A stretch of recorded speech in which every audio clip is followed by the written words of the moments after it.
Vamos abrir nossas Bíblias no livro de Apocalipse, capítulo 20, versos de 11 a 15.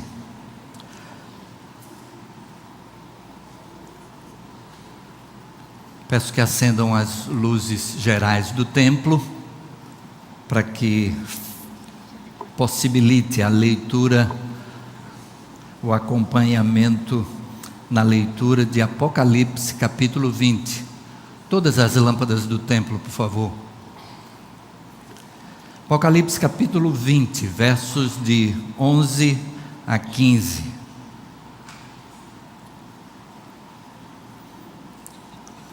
E assim nós lemos: Depois vi um grande trono branco e aquele que nele estava sentado.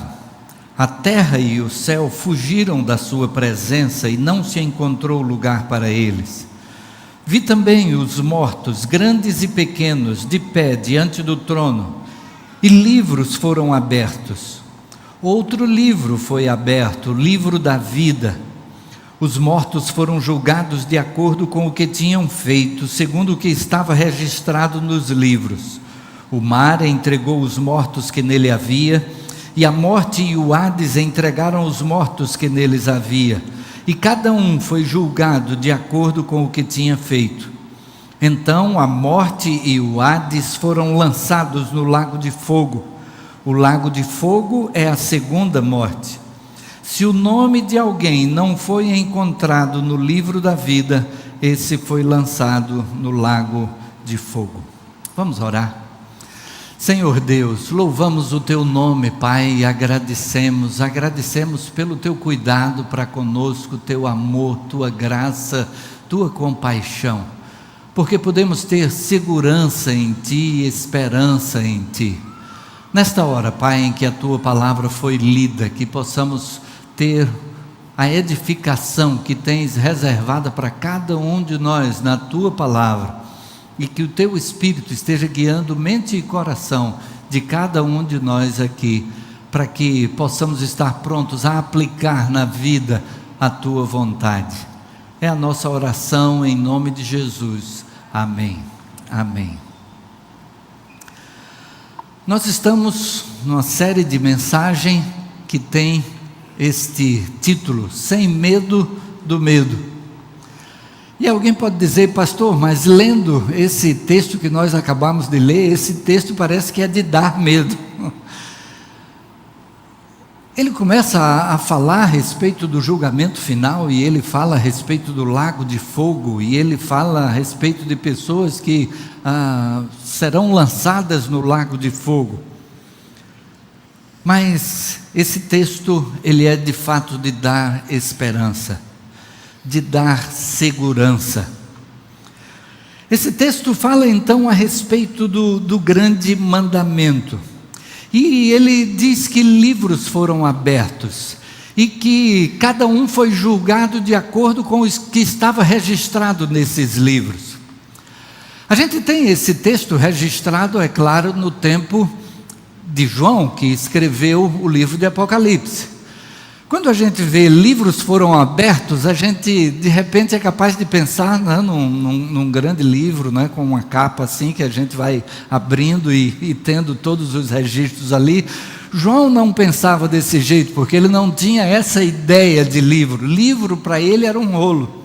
E então eram rolos que seriam abertos ali, e então aquele rolo iria contando, narrando aquela história, à medida que um lado vai sendo desenrolado e o outro vai sendo enrolado.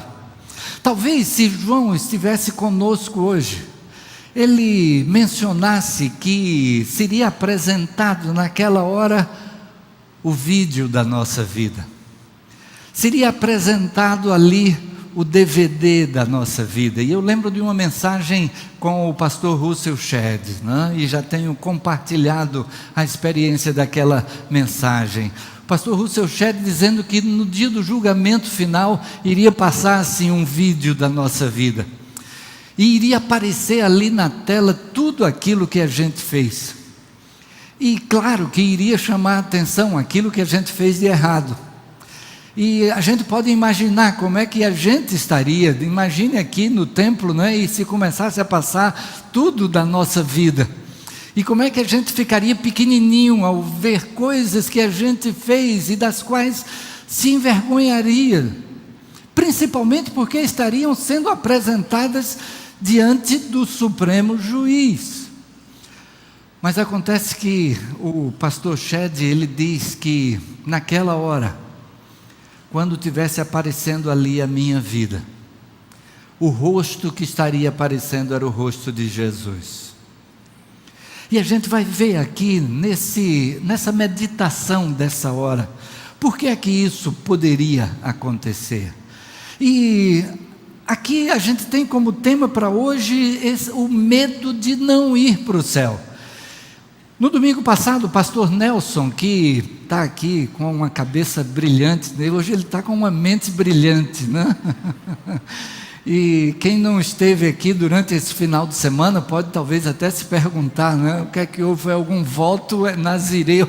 Não, ao contrário, não é o contrário do nazireu. Tivemos o congresso da criança aqui neste final de semana, e o congresso utilizou como pano de fundo uma história, um filme que tem passado aí, as crianças gostam do Meu Malvado Favorito, né? Só que aqui o tema do congresso foi Meu Paizão, que fala então a respeito de Deus como nosso Pai Supremo. Mas no Meu Malvado Favorito tem o Gru, né? E o pastor Nelson fez o papel do Gru. E em determinado momento ele inclusive lançou um raio congelante em cima de mim, né? E eu tive que ficar estático ali, congelado. Graças a Deus que ele reverteu a chave e depois deu um outro tiro, né? E a gente está podendo estar aqui agora, né? Mas no domingo passado ele pregou aqui a respeito do medo da morte.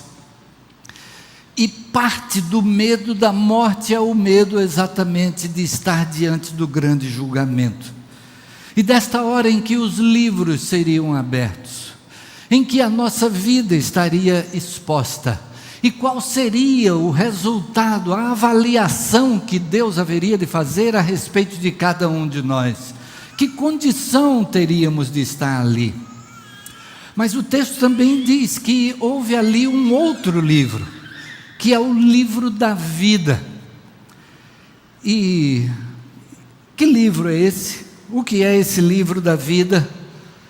E o próprio livro de Apocalipse fala a respeito. Em Apocalipse capítulo 3, versículo 5, nós temos o Senhor Jesus falando a João, e ele diz: o que vencer será vestido de vestes brancas, e de maneira nenhuma riscarei o seu nome do livro da vida, e confessarei o seu nome diante de meu Pai e diante dos seus anjos.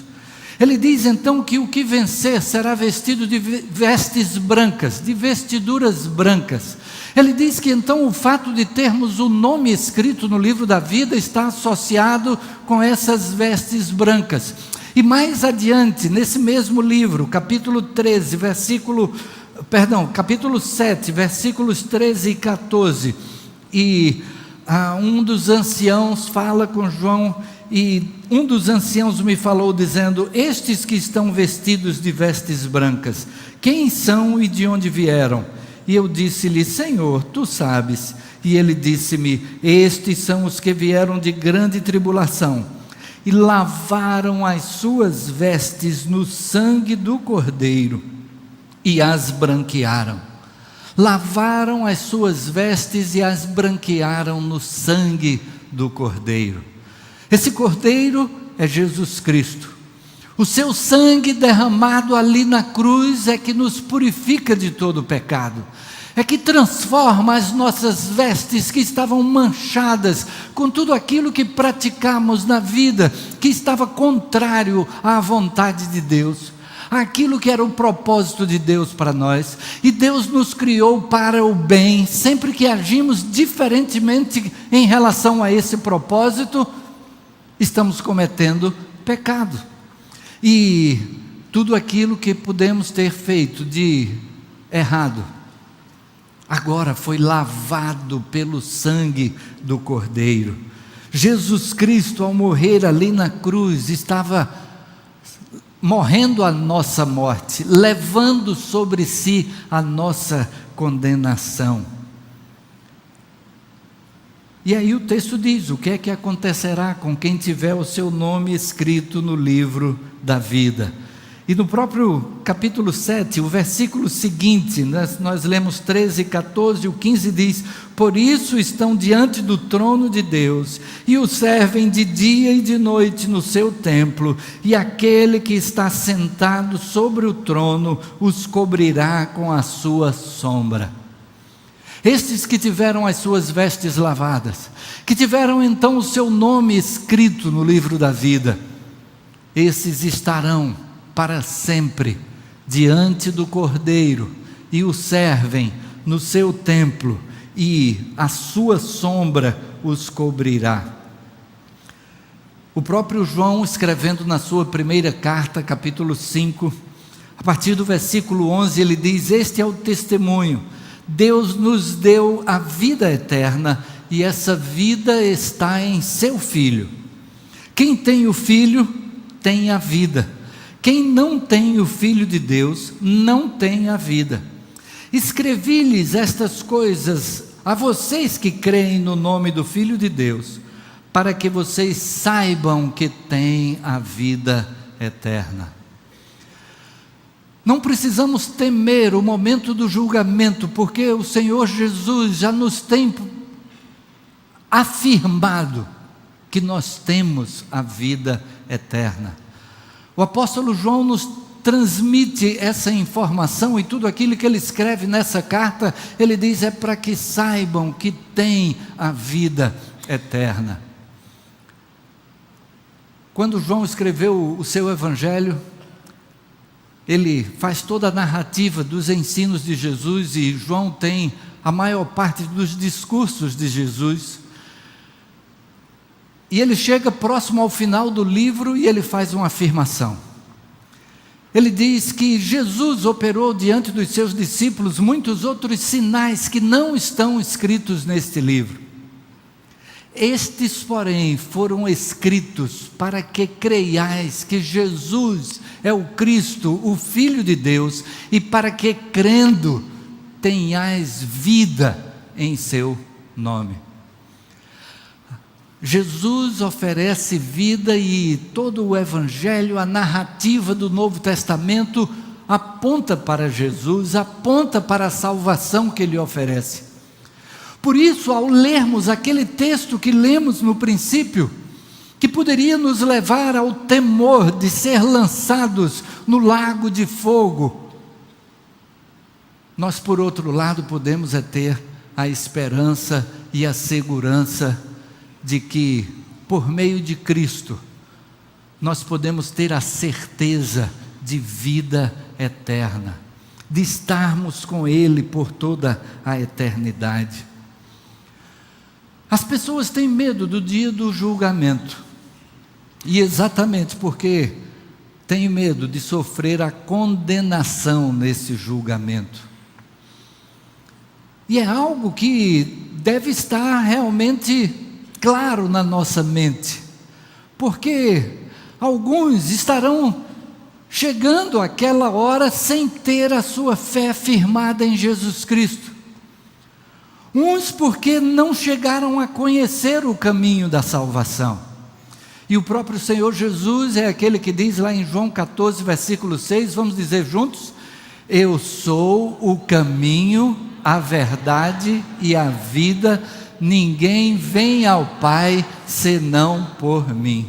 Ele diz que Ele próprio é o caminho, Ele próprio é a vida, Ele é a única maneira de podermos chegar a Deus. E se hoje estivemos falando pela manhã, né, e ao longo deste final de semana, no Meu Paizão, que foi o tema do Congresso da Criança, nós só podemos chegar a esse paizão por meio de Cristo.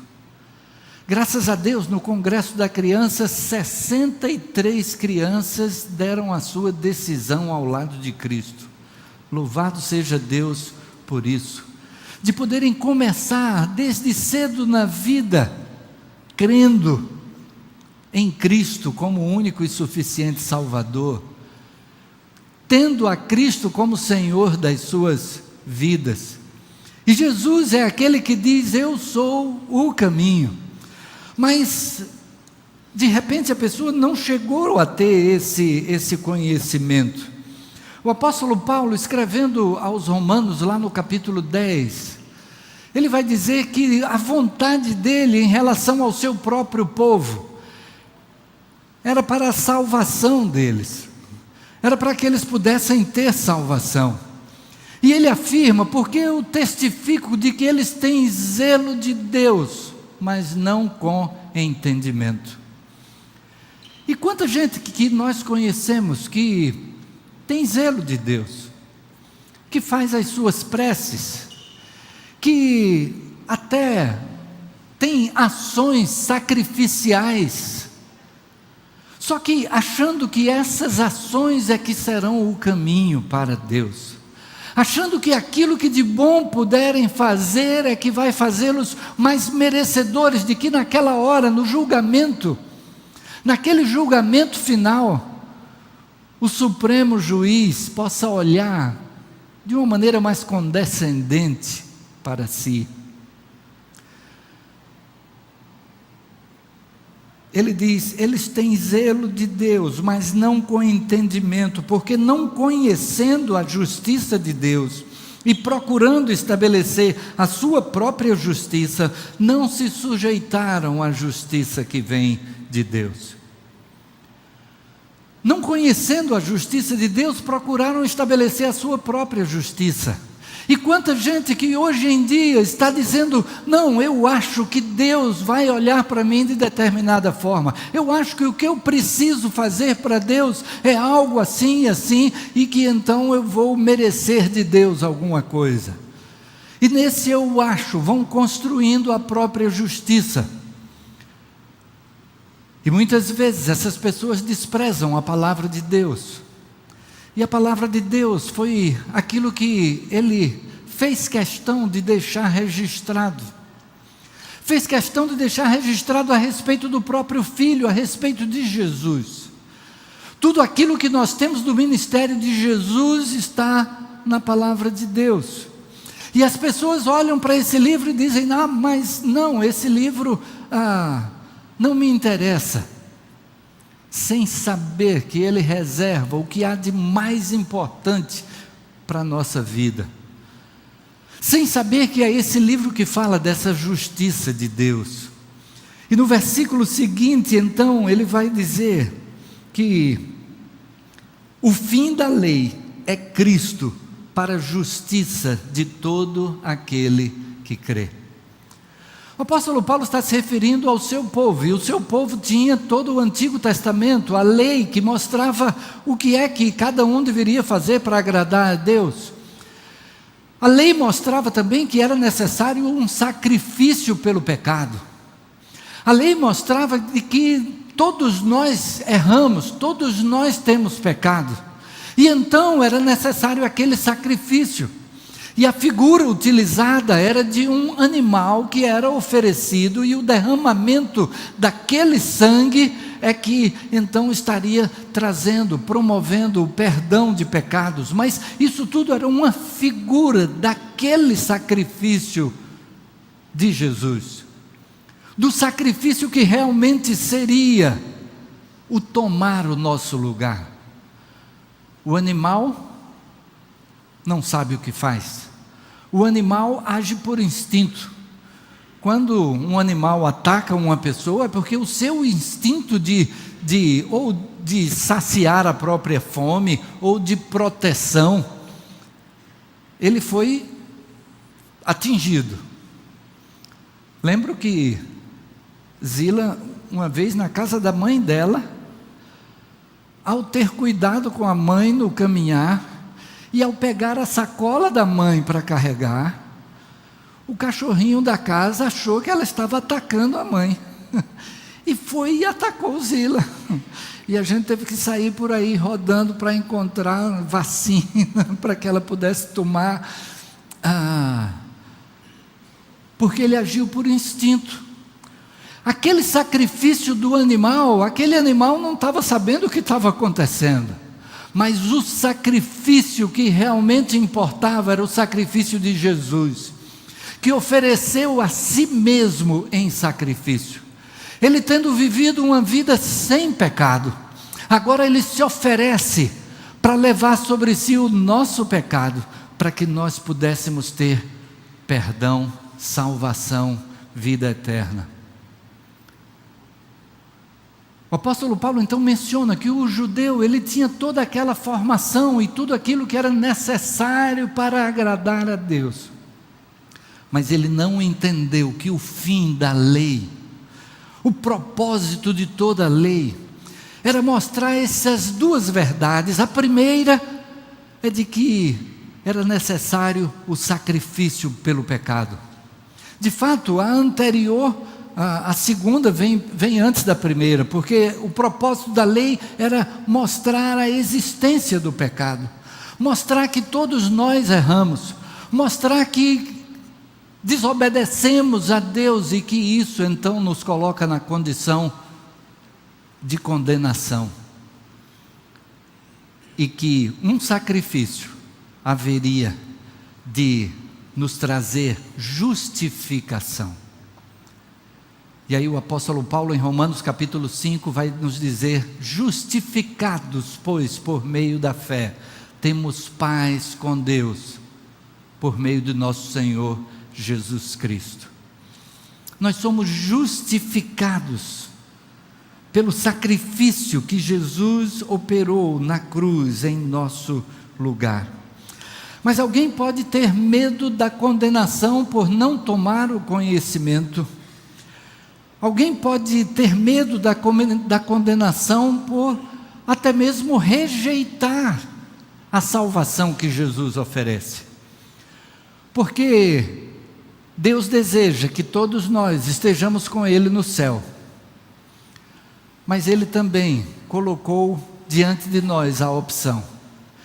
Ele coloca diante de nós a possibilidade de escolha, da mesma maneira que quando o homem foi criado para o bem. O homem foi criado para agir de acordo com a vontade de Deus. Mas Deus deu a escolha ao homem. Eu já tenho compartilhado com a igreja uma dúvida que tinha do meu tempo de infância, que é: por que é que quando Deus criou o homem e a mulher e colocou lá no jardim do Éden, por que é que Ele não tirou aquela árvore, aquela árvore que era proibida? Por que é que Ele não deixou de fora? Que aí o homem não teria pecado, e então estaríamos até hoje nesse jardim, nesse paraíso. Aquela árvore era a opção pela obediência a Deus, era a opção pelo bem. Aquela árvore era a possibilidade que nós temos de escolher seguir o que Deus orienta para a nossa vida. E da mesma maneira que o homem escolheu a desobediência, o pecado, e que nós hoje agimos da mesma maneira, e mesmo sabendo o que é a vontade de Deus, quantas vezes agimos de forma diferente daquilo que sabemos ser o propósito de Deus na nossa vida. E então a escolha está diante de nós. Da mesma maneira que tivemos desde o começo a opção por fazer o bem ou o mal, Deus nos coloca a opção de receber dele salvação, perdão, vida eterna, ou rejeitar. Mas nós vimos qual é o que acontece com quem não tiver o nome escrito no livro da vida. Mas alguém pode ter medo também dessa condenação por achar que nós podemos perder a salvação, por achar que mesmo depois de crer em Cristo como Salvador, de repente alguma coisa, algum erro que eu venha a cometer possa comprometer essa segurança, esse perdão. A primeira coisa é que nós já vimos na palavra de que o Senhor Jesus disse que nós temos a vida eterna. E se nós temos algo que é eterno, nós temos algo e esse algo é eterno, então nós não podemos perder, porque nós recebemos de Deus algo que foi nos entregue por toda a eternidade.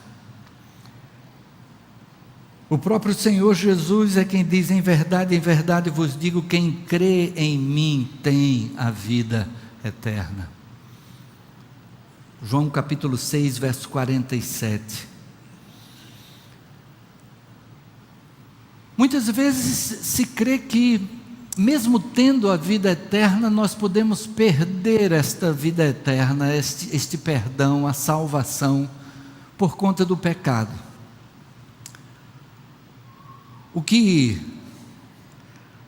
muitas vezes vem à mente é que, poxa, se eu tiver pecado e Jesus voltar e eu não tive tempo de confessar aquele pecado, a gente tem a promessa: se confessarmos os nossos pecados, Ele é fiel e justo para nos perdoar os pecados e nos purificar de toda injustiça. E aí, se Jesus voltar numa hora em que eu não confessei ainda o meu pecado, e se eu morrer de repente, um acidente, alguma coisa que me tira a vida imediatamente, e eu não tive tempo de confessar o meu pecado. O apóstolo Paulo escreve sobre isso, e lá em 2 Timóteo, capítulo 1, versículo 12, ele diz: porque eu sei em quem tenho crido, e estou certo de que Ele é poderoso para guardar o meu depósito até aquele dia. É Ele que é poderoso, é Ele que guarda. Por isso, o próprio apóstolo João, na sua primeira carta, vai dizer: filhinhos, eu escrevo estas coisas para que não pequeis. Todavia, se alguém pecar, nós temos um advogado para com o Pai, Jesus Cristo, o justo. E Ele mesmo é a propiciação, o sacrifício pelo nosso pecado, e não somente o nosso, mas pelo pecado do mundo inteiro. O sacrifício de Jesus na cruz é suficiente para o pecado do mundo inteiro. Alguém pode dizer: pastor, quer dizer que se eu creio em Jesus como Salvador, eu posso sair pecando à vontade, porque Jesus já pagou pelo meu pecado? Primeiro, que se você recebeu a Jesus, se você entendeu o que foi o sacrifício de Jesus na cruz, cada um de nós, ao perceber aquilo que Jesus fez em nosso favor, o que vem a nós é o sentimento de gratidão, é o sentimento de que daqui para frente, Jesus, Ele é não apenas o meu Salvador, mas Ele passa a ser o Senhor da minha vida. Eu quero fazer aquilo que seja do seu agrado. E ainda mais, se o pecado nos coloca numa condição de condenação, se o pecado nos tirou daquele paraíso lá no Éden, e nos colocou então, primeiro dentro de um mundo que sofreu maldição por causa do pecado. Deus disse a Adão: a terra vai criar cardos e espinhos, por causa de ti, por causa do teu pecado. É por isso que quando você abandona um pedaço de terreno ali, ele não começa a brotar de repente milho, feijão, ele começa a brotar espinhos e mato, e você, se quiser que aquela terra produza, você tem que arrancar todo aquele mato para que a terra possa produzir, porque do suor do teu rosto tirarás o teu pão. O pecado traz sobre nós problema. Senhor Jesus em João 10 vai deixar isso claro: o ladrão não vem senão a roubar, matar e destruir. Eu vim para que tenham vida, e vida em abundância. o seguirmos ao Senhor Jesus, o querermos agir da maneira que Ele deseja para nós, é a maneira que podemos então ter a vida que foi planejada por Deus.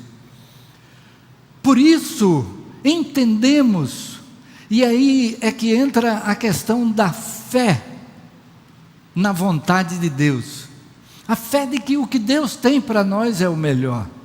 Quando a gente desobedece a Deus, a gente está descrendo dele.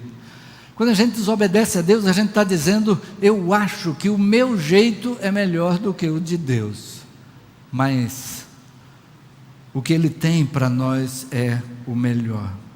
E então o apóstolo Paulo diz: eu sei em quem tenho crido, estou certo de que Ele é poderoso para guardar o meu depósito até aquele dia.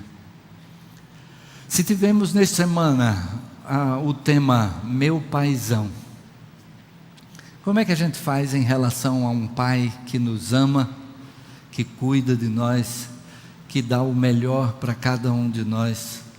Como é que a gente deve ser como filho desse pai? A gente deve buscar realizar a sua vontade, a gente deve buscar obedecê-lo em tudo, a gente deve buscar crescer de acordo com a orientação dele. Deus se coloca nessa condição de pai, porque o pai, e aí entra pai ou mãe, né? O amor dos pais é aquele que a gente pode ter de mais confiável no mundo, mesmo que de repente esse amor falhe, mas ainda assim é o modelo de amor o mais confiável. Quando a gente tem um filho, só o nascimento do filho já é uma alegria extraordinária, né? E se você for perguntar às pessoas assim, qual foi a experiência mais extraordinária que você teve na vida? Uma delas terá sido o nascimento de um filho. E a gente quer o melhor para o filho. E é isso que Deus tem para cada um de nós. Nós não precisamos temer o dia do julgamento.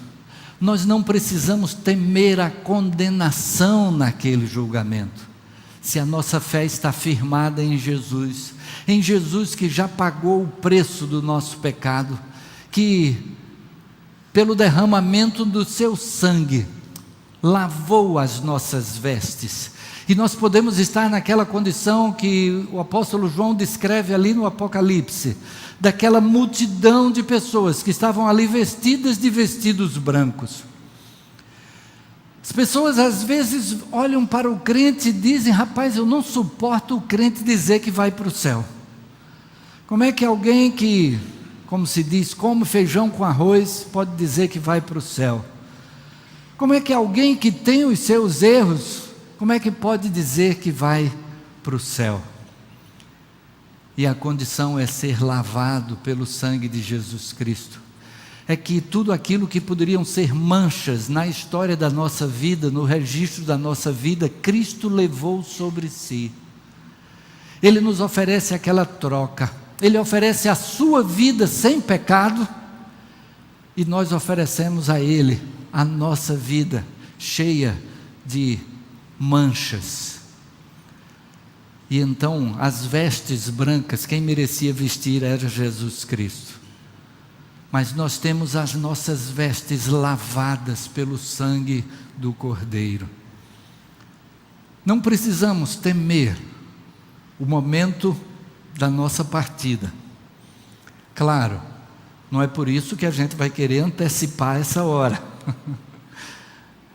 Até porque Deus nos deu a responsabilidade de cuidar do nosso próprio corpo como algo que Ele confiou a nós, e que a gente deve cuidar da melhor forma possível, tanto em termos de cuidado de saúde, de proteção. Ele nos deu essa incumbência, e também porque enquanto estivermos aqui, Ele tem uma missão para nós, e Ele é quem sabe qual é a nossa hora de partida. E como disse o pastor Nelson domingo passado, graças a Deus a gente não sabe que hora vai ser essa, não é? Que hora é que Deus vai nos levar. E é por isso que precisamos estar prontos para qualquer que seja a hora. Eu lembro de uma senhora que, apesar de estar já na igreja e tal, ela ficou muito influenciada por um filme. Um desses filmes que apresentam assim pessoas que já morreram e que tem alguma ação aqui já tendo morrido. A palavra de Deus diz que aos homens está ordenado morrerem uma só vez, vindo após isto o juízo. Desde a morte até o momento do juízo, nada mais. Mas aparecem filmes que apresentam assim, a pessoa tentando interagir com os vivos, né? E num desses filmes aparecem assim vultos escuros que quando morre um malfeitor, alguém que era do mal, né? Então aqueles vultos vêm e pegam a alma daquela pessoa e levam para debaixo da terra. E aquela senhora disse: pastor, eu fiquei morrendo de medo. Eu fiquei com medo que acontecesse comigo isso. Graças a Deus que por meio de Jesus Cristo nós podemos viver sem medo do medo. Citamos no domingo passado que o medo, ele é positivo, que o medo tem o seu fator de que nos previne dos riscos e que nós nos preparamos para uma situação de perigo. Ele faz com que a adrenalina no nosso corpo aumente, que a gente esteja preparado para algo que possa ter pela frente. Ele nos previne para que nos afastemos dos riscos. Tem tudo isso de positivo. Mas se o medo nos domina, então é o contrário do que deve ser. Nós é que precisamos dominar o medo. E pelo conhecimento de Jesus e do sacrifício dele ali na cruz, não precisamos temer o momento do julgamento, porque Jesus já nos ofereceu perdão, purificação de pecados, vida eterna com ele. E o que precisamos é compartilhar isso com outras pessoas. Aquilo que encontramos em Jesus Cristo, o perdão que temos nele, podermos transmitir a outros. No início da noite de hoje tivemos uma reunião a respeito de discipulado. Estávamos conversando sobre a necessidade de compartilhar aquilo que já recebemos em Jesus. E estávamos trabalhando ali e mencionando a parábola do semeador e daqueles 4 terrenos que são apresentados naquela parábola. Primeiro, o terreno que é da beira do caminho, um lugar que é pisoteado, o chão é duro, e vêm as aves e comem aquela semente lançada naquele terreno. Depois vem um terreno que é pedregoso e a planta nasce, mas ela não tem raiz em si mesma, e então seca e morre. Depois vem um outro onde os espinhos a sufocam e ela morre. E tem um outro que era boa terra, e aquela semente que caiu na boa terra produz a 30, a 60 e a 100 por um. Nós temos a possibilidade de ser instrumentos de Deus para trabalhar esse terreno. A primeira coisa é que aquele terreno pisoteado, um terreno duro, onde a semente cai, mas não penetra. De repente, com o nosso acolhimento, com a nossa capacidade de receber as pessoas, nós podemos estar afofando essa terra. Nós podemos estar preparando esse terreno para que a semente possa penetrar.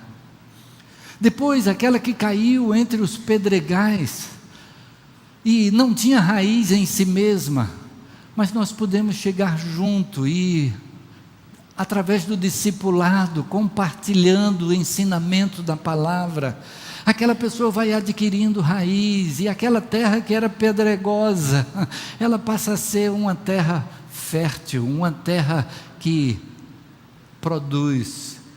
Aquele outro que foi sufocado pelos espinhos da vida, talvez as tentações, os prazeres ou as dificuldades da vida. De repente a gente pode chegar junto e mostrar que mesmo no meio dessas dificuldades Deus está presente. E que diante das tentações o melhor é ouvir a voz de Deus e agir de acordo com a sua vontade. E aquela terra que estava ali permeada de espinhos, de repente se transforma também num solo fértil. Aquilo que recebemos de Deus, podermos compartilhar com quem está do nosso lado. E que mais e mais pessoas possam não temer o medo de não ir para o céu. O medo de chegar o dia daquele julgamento final.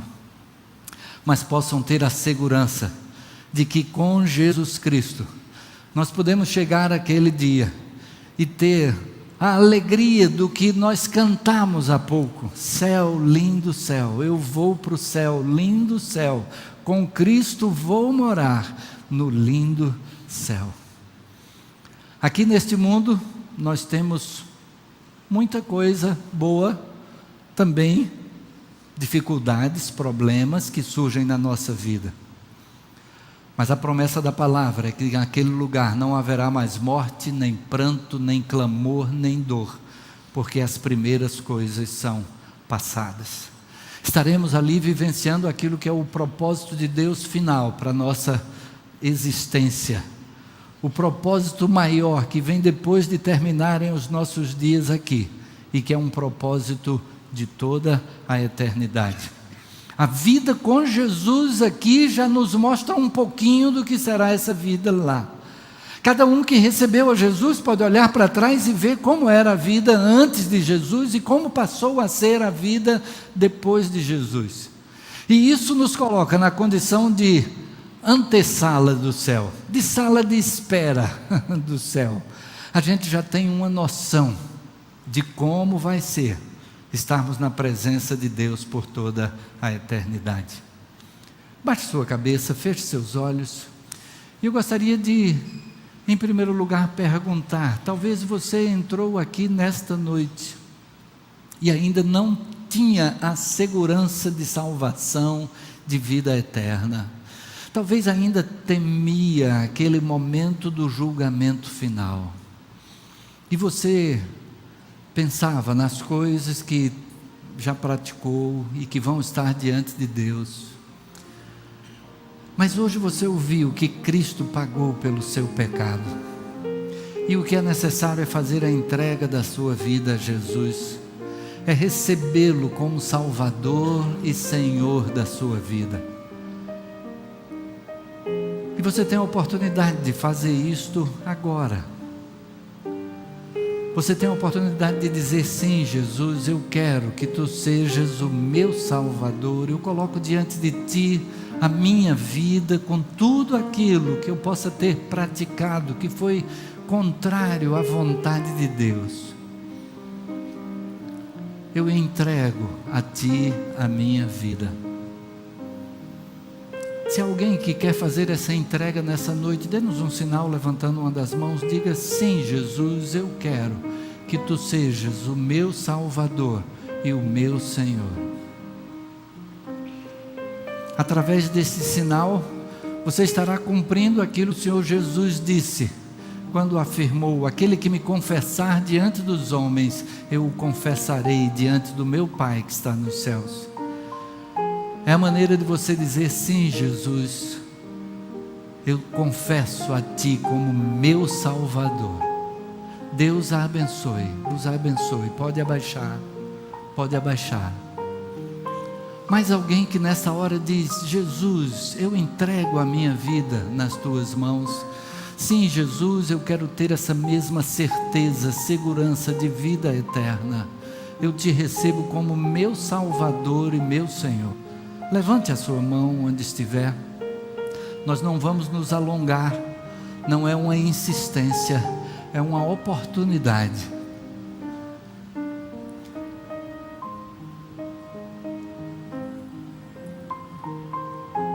Mais alguém que levantou a sua mão, que levanta a sua mão dizendo: Deus o abençoe, Deus o abençoe, pode abaixar. Mais alguém que diz: sim, Jesus, eu entrego a minha vida nas tuas mãos. Como estava dizendo, essa é uma oportunidade de você fazer a decisão mais importante da vida, porque ela tem resultados de eternidade. Todas as outras decisões nossas ficam aqui, mas esta tem resultado de eternidade. Há mais alguém que entrega a sua vida nas mãos de Jesus? Levante uma das mãos onde estiver. E Deus a abençoe, Deus a abençoe, pode abaixar. E agora eu falo a cada um de nós que já recebeu a Jesus, e daquilo que é o testemunho de uma vida que foi entregue nas mãos de Jesus. E o principal que Jesus tem para nós é esse compartilhar. É esse compartilhar que prepara a terra para a semente do Evangelho, para que a semente do Evangelho germine. Vamos ficar todos de pé. Eu gostaria de convidar aqueles que deram um sinal levantando uma das mãos a virem aqui à frente. Eu gostaria de apertar sua mão, de orar com você. Se você levantou a mão, eu convido a vir aqui à frente. Eu estarei aqui embaixo aguardando. E saia do seu lugar, peça aí onde você está, peça passagem e venha até aqui e estaremos orando por você. Algumas pessoas estarão compartilhando algum material com você e, como igreja, estaremos nos colocando para auxiliar nesse início de vida cristã. Se você levantou a sua mão, venha até aqui nessa hora, diga, testemunhe dessa alegria. Deus abençoe. Seu nome? Tassiana. Tássia. Saiba que lá no céu está havendo uma festa por conta desta entrega. A palavra de Deus diz que há mais alegria no céu por uma pessoa que se entrega a Jesus Cristo do que na parábola das 99 ovelhas, do que 99 que possam estar já ali no curral. Fique aqui juntos de Miriam. Deus abençoe. Teu nome? Júlio. Também Júlio, a festa no céu está sendo por essa entrega nesta hora. Eliel vai estar aqui ao seu lado. E alguém mais? Estaremos dando um tempinho apenas. Alguém mais que levantou a mão, venha à frente. Venha à frente dizendo, sim, eu recebo a Jesus como meu Salvador e meu Senhor. Logo após o término, essas pessoas vão sair para uma palavra de orientação. Se você levantou a mão e não quis vir à frente, mas pode seguir este grupo também e ter alguma orientação na palavra de Deus. Vamos orar. Senhor Deus, louvamos o Teu nome, Pai, pela segurança que podemos ter, pela fé no Teu Filho Jesus Cristo, de que quando chegar a hora do julgamento final, o que teremos é a confirmação do perdão de pecados, de acesso a Ti por toda a eternidade, porque é isso que foi prometido por Jesus Cristo e a Tua palavra nos apresenta. Louvamos o Teu nome, Pai, porque já podemos aqui experimentar um pouco do que será no céu, essa presença completa, íntegra contigo. E assim, Senhor, podemos estar com a esperança da chegada do dia da volta do Teu Filho Jesus, ou da nossa partida para estar contigo por toda a eternidade. Louvamos o Teu nome, Pai, pela alegria que podemos ter nisso. Louvamos o Teu nome porque podemos compartilhar com outros essa verdade. E agora, Pai, em que Tássia, Júlio dão esse testemunho de receberem a Jesus como Salvador e Senhor, que Tu derrames bênçãos na vida deles, que a tua direção se faça sentir em sua vida. E se alguém mais que teve o desejo de entrega da sua vida a teu Filho Jesus, mas não quis vir aqui à frente, que o teu Espírito esteja confirmando no seu coração, e que como igreja possamos ser auxiliar na orientação, no suporte, na tua palavra, para que a vida de cada um de nós seja cada dia mais parecida com a vida do teu Filho Jesus. Leva-nos em paz aos nossos lares, dá-nos uma semana debaixo da tua orientação e proteção, conforme o teu querer. É a oração que fazemos nesta hora, agradecidos no nome de Jesus. Amém, amém. Podeis sentar.